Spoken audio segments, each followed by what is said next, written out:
Ini orang yang rendah hati. Sekarang saudara mulai bisa melihat gak nih satu demi satu bangsa penghuni Kanaan. Roh yang keempat saudaraku adalah orang Kanaan itu sendiri. Siapa orang Kanaan? Orang Kanaan adalah bangsa pedagang, Pak. Di sini berapa banyak yang bisnismen? Boleh angkat tangan saudara? Adakah tangan-tangan terangkat, sebagian malu? Ini udah jaga-jaga dulu nih, Pastor Nita mau ngomong apa nih? Yang namanya pedagang harus cuan. Loh, benar ya saudara? Cuan, cuan, dan cuan. Penduduk Kanaan, orang Kanaan ini berbicara tentang materialisme dan cinta uang. Uangnya enggak dosa. Uang itu netral, tergantung di tangan siapa dia. Tapi yang jadi masalah, 1 Timotius pasal 6 ayat 10 ngomong, cinta uangnya akar segala kejahatan. Kenapa saudara? Karena dari cinta uang, akhirnya saudara jadi memburu uang. Segala sesuatunya dinilai atas dasar uang. Nah, susah kalau sudah ini susah saudara. Kalau segala sesuatu dinilai atas dasar uang, semuanya nilainya berdasar saldo di kantong. Susah bagi saudara untuk melihat ada nilai yang lebih berharga dari itu. Susah saudara. Kalau enggak hati-hati, saudara menyamakan berkat Tuhan semata-mata hanya urusan uang. Padahal berkat Tuhan itu luas. Nilai dirimu di hadapan Tuhan tidak hanya ditentukan dari seberapa yang ada di kantongmu. The problem dengan orang Kanaan, ketika saudara ayat tadi lagi dimunculkan, sudah cinta uang. Kenapa cinta uang jadi akar kejahatan? Dia memburu uang. Boleh multimedia munculkan ayat lagi-lagi? Ketika saudara terus memburu uang, Alkitab mencatat beberapa orang menyimpang dari imannya. That's not what God wants. Bahkan sebagian menyiksa dirinya dengan berbagai-bagai duka. Akhirnya saudara membandingkan dirimu dengan orang lain. Kenapa? Saya sudah melayani loh pastor. Saya sudah setia loh pastor. Itu di luar sana mereka hidupnya seperti itu. Kok Tuhan berkati? Pernah mendengar perkataan itu atau berpikir demikian? Because not everything itu dinilai dengan saldo. The spirit of Kanaan, orang Kanaan ini menilai segala sesuatu dengan material. That's the problem, saudara. Ketika Tuhan meminta saudara untuk berjalan bersama dengan Dia, Yesus ngomong, engkau tidak bisa mengabdi pada 2 tuan. That's akhirnya jadi susah. Apakah engkau mengabdi kepada Allah atau Mamon? Tapi enggak bisa kepada dua-duanya. Sampai di satu titik, kecenderunganmu kalau tidak dikuatkan mesin rohnya, khotbah minggu lalu saudara, ya pasti akhirnya Keinginan dagingnya ngejar yang mamon. Oke ya, kita sampai di penghuni keempat. Siapa penghuni kelima dari bangsa tanah Kanaan ini? Disebut sebagai orang Feris, saudara. Siapa Feris ini? Kebalikan dari Amori, Feris ini adalah orang yang hidup di pedesaan. Mereka adalah penduduk yang maunya hidup terpisah dari keramaian. Feris berbicara tentang apa, Pastor? Feris berbicara tentang rendah diri. This is the spirit, saudaraku, yang mana, perhatikan saudaraku, boleh nggak dibedakan antara rendah hati dengan rendah diri? Rendah hati mendekatkan saudara dengan Tuhan. Rendah diri menjauhkan saudara dari rencana Tuhan yang besar. Beda ya? Beda ya. Rendah diri membawa 10 pengintai berkata, kami ini seperti belalang. Mereka raksasa. Kenapa? Karena orang yang punya the spirit of Feris ini, saudaraku, mereka fail to see nilai diri mereka di hadapan Tuhan. Sadarkah saudara, roh yang ada di dalammu lebih besar dari semua roh yang ada di dunia. The problem dengan Feris, saudaraku, setiap Tuhan mau bawa engkau besar, engkau ngomong, aku ini belalang. Gak bisa, Pastor, jangan saya. Yang itu aja, dia lebih pinter ngomong. Saya gak pinter ngomong, saya gak bisa apa-apa, Pastor, dia saja. Berapa banyak yang setuju dengan saya rencananya atas hidupmu besar. Jangan rendah diri. Jangan terus tunjuk orang di kiri kananmu. Hari ini kalau ada Tuhan di hadapan saudara pada saat ini, dia akan berkata, I choose you.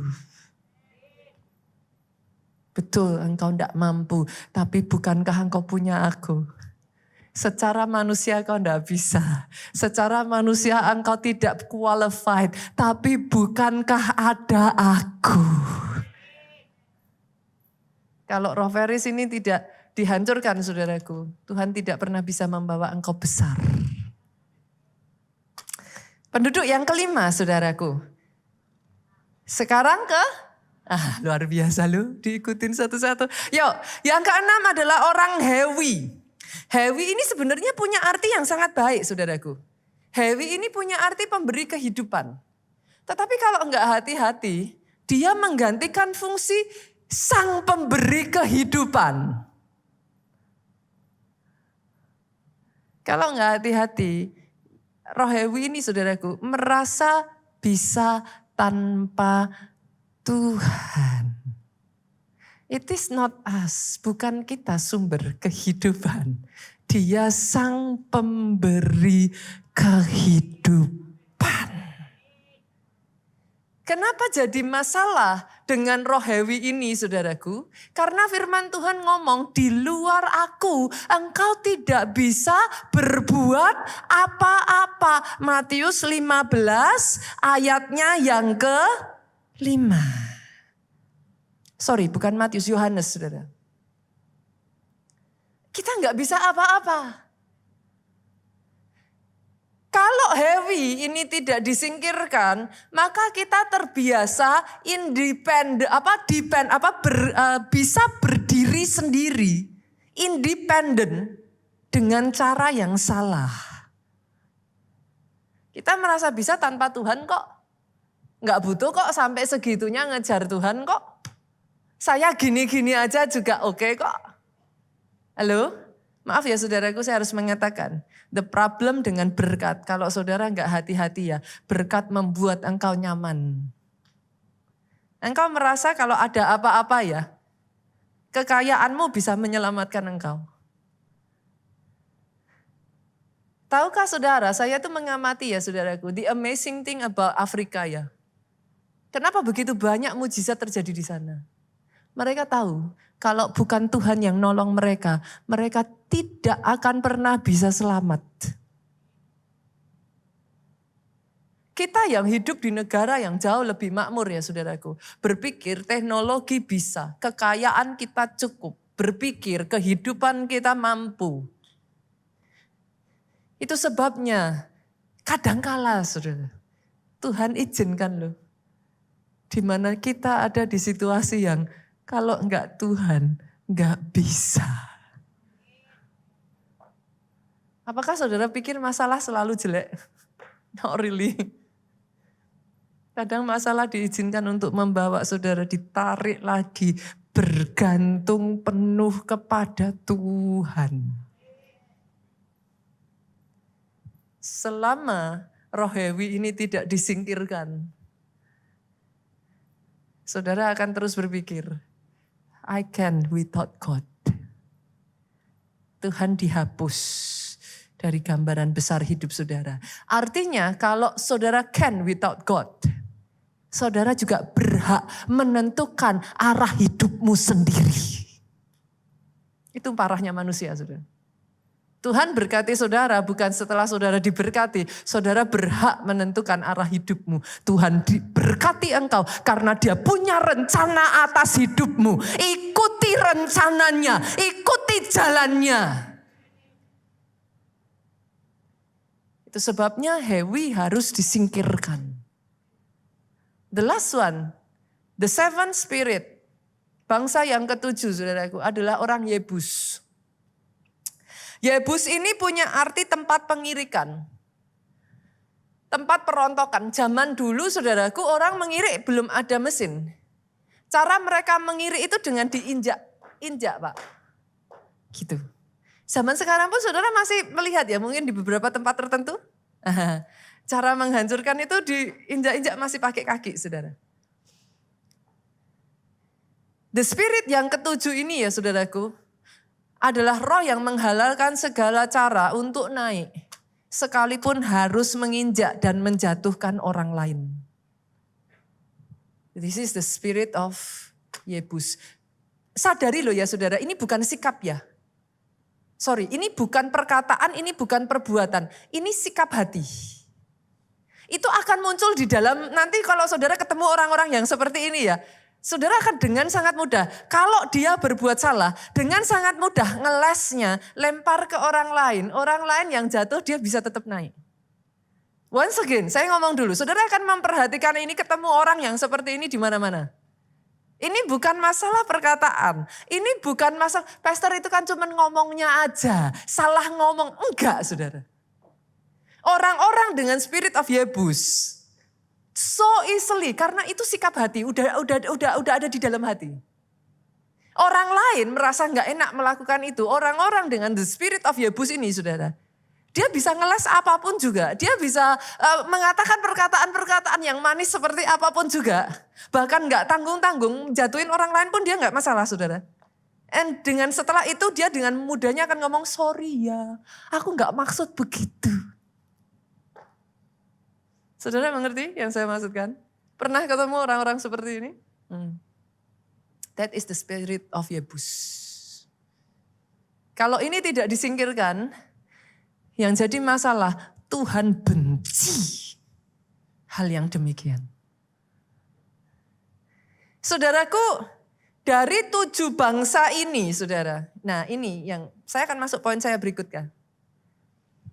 God is being very clear. Kalahkan, singkirkan. Tuhan gak minta bangsa Israel hidup berdampingan dengan penduduk Kanaan.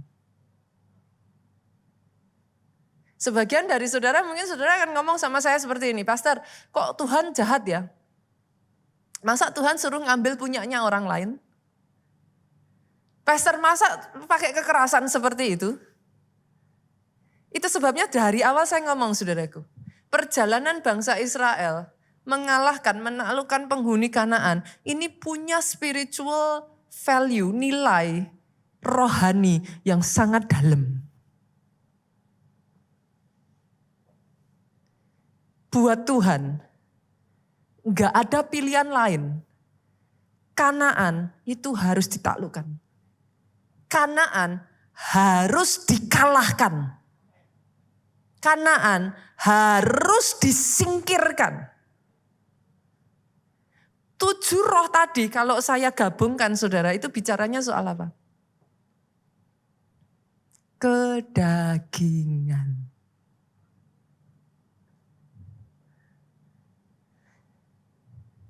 Dengan kata lain, kalahkan kedagingan, taklukkan kedagingan, singkirkan itu.